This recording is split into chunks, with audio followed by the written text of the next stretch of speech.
और यहां जहां दिल्ली में आप खड़े, मास्क नहीं पहनता, मैं ओपनली आपको बोलूंगा, नहीं पहनता। और लगभग 3 करोड़ से ज्यादा लोगों से मिला हूं, वर्क कर रहा हूं कोरोना के ऊपर भी, एक से एक वर्ल्ड के फेमस डॉक्टर्स के साथ बराबर। अगर है कोरोना तो बंगाल में रैली क्यों हो रही है? अगर था कोरोना तो बिहार में रैली क्यों हो रही है? और अगर अब भी कोरोना है तो तमिलनाडु में क्यों हो रहा है? तब इनके नहीं। अमित शाह जी मास्क पहनते हैं क्या? अंजना सिंह पहनती है क्या आज तक में? ये रूल हम जैसे सिविलियंस के लिए 2000 रुपए का चालान, गाल पे चाटा नहीं लगता? क्या दे दिया हम लोगों को? ब्यूटी पार्लर वाले घर बैठे रहे, टैक्सी वाले घर बैठे रहे, कोचिंग इंस्टीट्यूट वाले घर बैठे रहे, जिम चलाने वाले घर बैठे रहे, एक का भी किराया रुका गया, लोग बर्बाद हो गए, बर्बाद हो गए। उनके लिए बैकअप पैकेज रहा, इन्होंने बोला मुद्रा लोन दे दिया। चलिए आप पत्रकार हैं, 100 युवक ले लीजिए जो पोस्ट ग्रेजुएट हो, मैं तो गोल्ड मेडलिस्ट हूं, 100 गोल्ड मेडलिस्ट लेके आता हूं, बताइए कौन से बैंक में चलूं? आपको एक को मुद्रा लोन नहीं मिलता। कारण बैंक वालों को कोलैटरल चाहिए। Collateral, what is collateral? कि लोन तब देंगे जब आपके पास बैकअप रहेगा। जबकि गवर्नमेंट ये कहती है ये उन यूथ के लिए ये परियोजना है जिनके पास कुछ नहीं, अच्छी विचारधारा, हम एक प्रोजेक्ट उनको देंगे। Where is that project? कहां है वो प्रोजेक्ट? इस बात का विवाद है। तो हमारा विवाद नहीं है, हमारा फाइट आपके साथ, बैड गवर्नेंस के साथ। और हम लोग बजाते सबकी हैं, हम लोग कांग्रेस को भी बख्शते नहीं है। मैं आपको बता दूं, अगर राहुल गांधी में ही दम होता, उनमें ही क्वालिटी होती, तो हमें इनको थोड़ी झेलना पड़ता, अच्छे दिन का जुमला थोड़ी सहना होता। उन्होंने भी वही किया, इन्होंने भी यही किया। और आज अगर कुछ कोई अच्छा कर रहा है, अगर मैं अभी बोल दूं राहुल गांधी अच्छा है तो कांग्रेस का चमचा, अगर मैं अभी बोल दूं केजरीवाल बिजली दे रहा है तो उसका दल्ला, यही तो इनके पास रह गया। केवल आईटी की वॉर है हम लोगों के साथ, आईटी। और अब जो आपने बोला ना सोशल मीडिया, क्या हो जाएगा सोशल मीडिया में?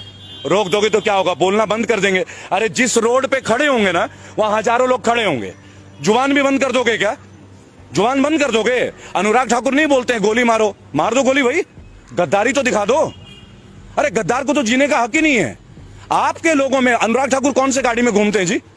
और परिवारवाद की चर्चा, राजनाथ सिंह का बेटा कौन है? मैं गौतम बुद्ध नगर में रहता हूं, राम राज्य में, जहां बोलना मना है, आपकी जानकारी के लिए मैं वहीं से बजाता हूं। कौन है पंकज सिंह? राजनाथ सिंह का बेटा। वहां के एमएलए कौन थी? विमला बाथम। कहां की थी?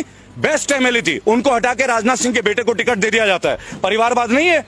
तब मुलायम सिंह याद आता है आपको, तब लालू याद आता है। Rules has to be made not biased for all, one for all for one. अब देखिए 12 करोड़ लोग हमारे फाउंडेशन से जुड़े हैं। इस साल के अंत तक 25 करोड़ का टारगेट है, और 2022 यूपी और 2024 पूरे देश में। लेकिन कोई पार्टी को सपोर्ट नहीं करेंगे। ओपनली हमने एक बात बोला है, जो भी कैंडिडेट क्राइम फ्री हो, जिनके ऊपर मुकदमा नहीं हो, औरतों के प्रति गंभीर केस ना हो, जिन्होंने छात्र में नेता कभी भी कोई काम किया हो, या जो अनएजुकेटेड हो, अपनी गली मोहल्ले का, उन सब लोगों को हम फाइट के लिए तैयार हैं। रेबल फाउंडेशन उनके लिए तैयार है। 97 केसेस लड़ रहा हूं, विनिंग रेट 100% है। आज तक हारे नहीं है जिस केस को उठाया है लीगली। अब ये चौथा केस है। अब देखिए इनको आरटीआई से हराएंगे, आज चौड़े में हराएंगे, इनको जवाब तो देना पड़े। आज किसान आंदोलन में 200 से ज्यादा लोगों ने शहादत दी है, 200 से ज्यादा लोगों ने। उनके लिए किसी को समय नहीं मिल रहा है। लेकिन राष्ट्रपति महोदय को इस कोरोना काल में एक स्टेडियम का अनावरण करने का समय मिल रहा है। और आप वो दौर देखिएगा किस तरीके का, मास्क पहन के लोग जा रहे हैं, स्टेडियम का नाम रखा जा रहा है, अंबानी कॉर्नर भी है, अडानी एंड भी है। यह भी आपको बता देना चाहूंगा। एक सवाल लोगों के मन में केवल ये रह गया, 23 तारीख को मैं कलकत्ता था, मुझे पता चला कि माननीय मोदी जी भी कलकत्ता पहुंच रहे हैं, तो मैं शहीद मीनार में था, मेरी वहां कॉन्फ्रेंस थी, और नेताजी सुभाष सेना के लोगों ने मुझे इन्वाइट किया था। उन्होंने जाके नेताजी सुभाष चंद्र बोस के बारे में कितनी ही बातें करी। 23 जनवरी, उन्हें जब भी किसी राज्य के कोई नेता की याद आती है ना, वो तुरंत फ्लाइट लेके पहुंच जाते हैं। अगर उनके दिल में सच में ये भक्ति होती है नेताजी सुभाष चंद्र बोस के लिए, या चंद्रशेखर आजाद के लिए, या प्रफुल्ल चाकी के लिए, या अशफाक उल्लाह खान के लिए, किसी भी हमारे शहीद आजम भगत सिंह के लिए, तो क्या ये स्टेडियम उनके नाम में नहीं करना चाहिए था? अगर वो ये करते तो हमें ये लगता कि नहीं, ये राजनीतिज्ञ नहीं है, ये नेशनल लीडर है। नेशनल लीडर, केवल प्राइम मिनिस्टर नहीं है। हमने मोदी जी को as a prime minister selection नहीं किया था, हमने उनको सिलेक्शन किया था एज अ नेशनल लीडर, कि एक साधारण व्यक्ति भी बिना खानदानी पॉलिटिक्स का, बिना पैसेपति, बिना पूंजीपति परिवार के, क्योंकि वो खुद को चाय वाले बताते हैं, राइट, तो वो प्रधानमंत्री बन सकते हैं।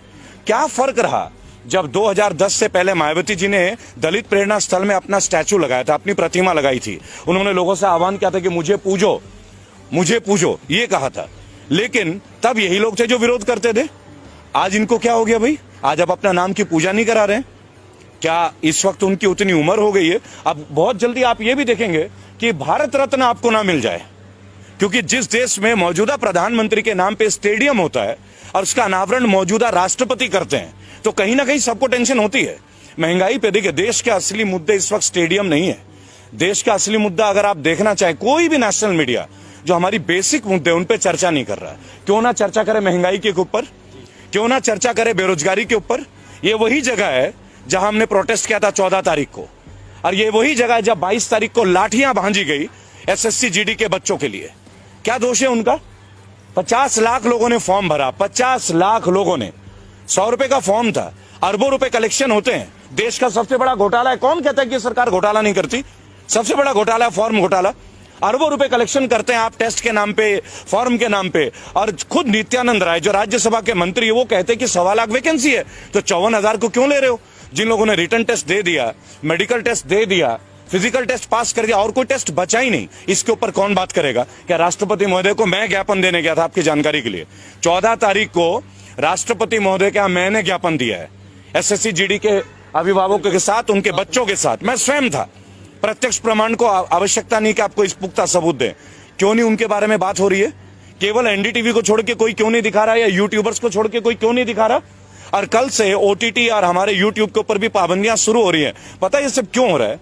वो कहते हम कांग्रेस मिटा देंगे, वो कहते हम ये मिटा देंगे। अरे आपको मिटाने की क्या जरूरत है भाई? आप अपने काम को इतना अच्छा कर लो ना कि दूसरे भी आपको जुड़ जाएं। ये भी आपको समझना होगा। आपका काम सर्वश्रेष्ठ होना चाहिए। अगर आप दूसरों को खत्म करने में सर्वश्रेष्ठ हैं, तो इसका मतलब आपको काम करने का आदत ही नहीं है। देखिए, ministry of finance, Anurag Thakur ji के इतने बड़े बड़े स्टेटमेंट थे।